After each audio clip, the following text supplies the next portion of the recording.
फौजी की विधवा प्रेग्नेंट बीवी। वासीपुर नाम के शहर में शिवांगी नाम की लड़की रहती थी। शिवांगी की माँ गृहिणी और उसके पापा ऑर्डिनेंस फैक्ट्री में मैनेजर थे। शिवांगी बचपन से ही बहुत शांत स्वभाव की थी, लेकिन बाहर से वो जितनी शांत थी, अंदर से वो उतनी ही मजबूत थी। शिवांगी के 20-19 साल के होते ही उसके माँ बाप उसके लिए लड़का देखने लगे। शिवांगी की शादी की कुछ खास उम्र नहीं थी, लेकिन उसके माता पिता जल्द से जल्द उसकी शादी करके अपनी जिम्मेदारियों से मुक्त होना चाहते थे। जल्द ही शिवांगी के पिता को वासीपुर का एक लड़का पसंद आ गया और वो शिवांगी को लेकर उस लड़के को देखने चले गए। असल में जिस लड़के को शिवांगी ने पसंद किया था वो सेना में एक अफसर था जिसका नाम अभिमन्यु था। शिवांगी के पिता जैसे ही उसे लेकर अभिमन्यु के घर पहुँचे, अभिमन्यु की माँ ने गर्मजोशी से उनका स्वागत किया। अरे आइए आइए भाई साहब, आइए आइए आइए बैठिए। जी जरूर भाई साहब, जरूर। ये कहकर शिवांगी और शिवांगी के पिता और उसकी माँ जाकर सोफे पर बैठ गए। अरे रामू, मेहमानों के लिए जरा नाश्ता लेकर आना। अभिमन्यु के घर का नौकर रामू सभी के लिए हॉल में नाश्ता लेकर आ गया।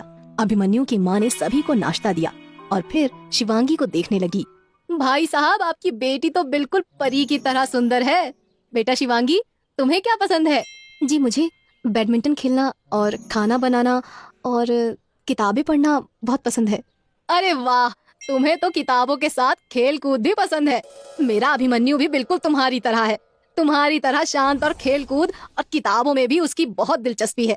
ऐसे ही थोड़ी देर तक अभिमन्यु की माँ शिवांगी और उसके माता पिता से बातें करती रही। अरे बातों बातों में मैं तो आपको अभिमन्यु से मिलवाना तो भूल ही गई। आप बहुत अच्छे समय पर घर आए हैं। अभिमन्यु कुछ दिन पहले ही छुट्टी लेकर घर पर आया है। बेटा अभिमन्यु। अपनी माँ के बुलाते ही थोड़ी देर में हॉल में एक लंबा चौड़ा आदमी आया। लगभग 6 फुट की लंबाई और चौड़ी छाती वाले जैसे बांके नौजवान को देखकर शिवांगी के माता पिता फूले न समाये। अभिमन्यु भी अपने पिता के साथ सोफे पर आकर बैठ गया।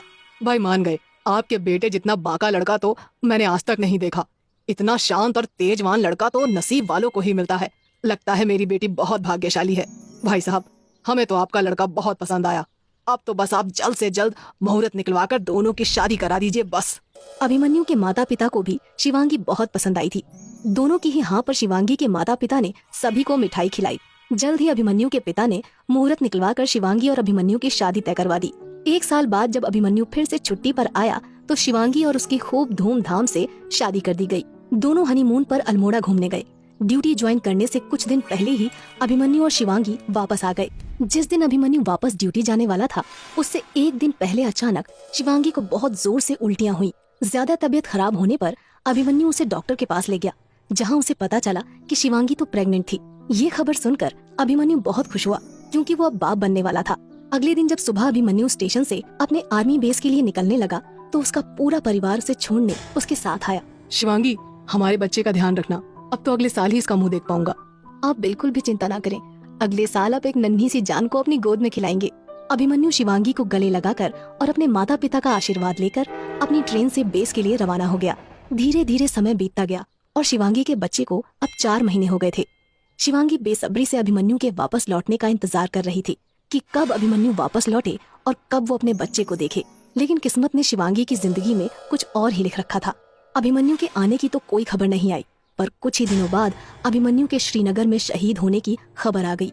असल में श्रीनगर के सोपोर में आतंकवादियों ने आर्मी बेस पर हमला किया था, जिसमें अभिमन्यु भी शहीद हो गया था। जब ये खबर शिवांगी को पता चली तो वो खड़े खड़े ही बेहोश हो गई। अभिमन्यु के माता पिता का भी रो रो कर बहुत बुरा हाल था। शिवांगी के पेट में अब भी अभिमन्यु का बच्चा था, इसलिए अभिमन्यु के पिता शिवांगी को सीधा अस्पताल ले गए। अभिमन्यु की मौत का सदमा शिवांगी सहन नहीं कर पाती, इसलिए जब अभिमन्यु का पार्थिव शरीर वासीपुर आया तो शिवांगी को अस्पताल में ही रखा गया।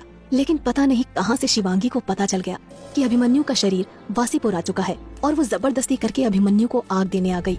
अभिमन्यु की चिता की राख की शिवांगी ने कसम खाई कि अभिमन्यु राज सिंह का बलिदान बर्बाद नहीं जाएगा और वो भी अब आर्मी ज्वाइन करेगी। लेकिन शिवांगी के पेट में अब भी 4 महीने का बच्चा था।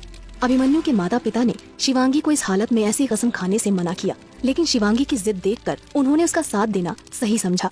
9 महीने तक पेट में बच्चे को रखने के बावजूद शिवांगी ने आर्मी ज्वाइन करके अपनी तैयारी जारी रखी और साथ ही साथ अपने और अपने बच्चे का भी ध्यान रखा। अभिमन्यु के शहीद होने के 5 महीने बाद शिवांगी ने एक लड़के को जन्म दिया। 5 महीनों के दुख के बाद एक बार फिर से अभिमन्यु के परिवार में खुशियाँ आईं। लेकिन शिवांगी अपने लक्ष्य के लिए बहुत गंभीर थी और उसने उसी साल आर्मी की परीक्षा दी। लिखित परीक्षा पास करने के बाद शिवांगी ने मेडिकल भी पास कर लिया और आर्मी ज्वाइन कर ली। लेकिन इन सबके बीच शिवांगी ने एक माँ का फर्ज नहीं भूला और अपने बच्चे का भी बहुत ध्यान रखा। जल्द ही शिवांगी को उसी आर्मी बेस पर पोस्टिंग मिल गई जहाँ पर अभिमन्यु शहीद हुआ था। एक दिन सोपोर बेस में आर्मी को लीड मिली कि पास में 3 आतंकी हमला करने की फिराक में घात लगाए बैठे हैं। सोपोर आर्मी बेस इस सूचना पर तुरंत सक्रिय हुआ और उसने लोकल पुलिस के साथ शिवांगी के नेतृत्व वाली एक टीम भेजी। शिवांगी ने अपनी टीम और लोकल पुलिस के साथ पास वाले गांव जहां आतंकी छिपे बैठे थे उसकी घेराबंदी कर ली।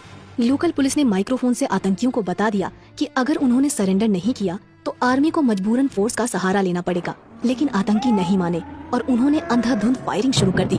शिवांगी की टीम ने फायरिंग की दिशा पता करके दक्षिण की ओर से आतंकियों को घेरना शुरू कर दिया। उसके साथ ही साथ लोकल पुलिस ने आतंकियों को उत्तर की ओर से घेरना शुरू कर दिया। अब आतंकियों के जवाब में सेना और पुलिस ने भी फायरिंग शुरू कर दी। लगभग 4 घंटे की चली मुठभेड़ के बाद 2 आतंकियों को सेना ने मौत के घाट उतार दिया, लेकिन तीसरा आतंकी अब भी गायब था। शिवांगी ने अपनी टीम को फैलकर उस तीसरे आतंकी को ढूंढने को कहा। शिवांगी जब तलाशी करते हुए जब जंगल में पहुंची तो अचानक पीछे उस तीसरे आतंकी ने उस पर हमला कर दिया। शिवांगी ने मुड़कर देखा तो उसने पाया कि वो उन्हीं में से एक था जिन्होंने अभिमन्यु के बेस पर हमला किया था। शिवांगी ने उसी वक्त फैसला कर लिया कि उसे किसी भी हाल में छोड़ना नहीं है। शिवांगी ने अपनी सर्विस वाली चाकू निकाली और उस आतंकी से हाथों से ही लड़ाई करने लगी। कुछ ही देर में उस ट्रेंड आतंकी को शिवांगी ने बुरी तरह से घायल कर दिया। तब तक वहाँ शिवांगी की टीम भी आ गई और उन्होंने उस आतंकी को बंदी बना लिया। शिवांगी के कलेजे को आज इतनी ठंडक मिली थी जिसे वो शब्दों में बयां नहीं कर सकती थी। आज उसने अपने पति की मौत और उन सभी शहीदों का बदला लिया था। शिवांगी ने 10 साल तक सेना में अपनी सेवा दी और उसके बाद रिटायरमेंट लेकर बैंक में नौकरी करने लगी। शिवांगी के बेटे शिव ने भी बड़े होकर आर्मी ज्वाइन की और देश सेवा में लग गया। किसने सोचा था कि एक औरत जिसके पेट में 4 महीने का बच्चा है, उसके अंदर अपने पति की शहादत का बदला लेने की ऐसी आग उठेगी कि वो एक दिन आर्मी अफसर बनकर आतंकियों से लोहा लेगी।